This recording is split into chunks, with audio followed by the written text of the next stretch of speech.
We are making sure we have our motors wired the right way, and this is our first sort of test move with Harriet and our 3D printer for Edenwood. Hey!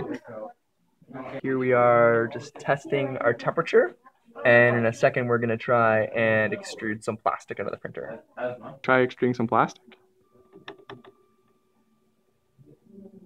Pretty good. So here is our first attempt at printing a small shape with all our settings inputted.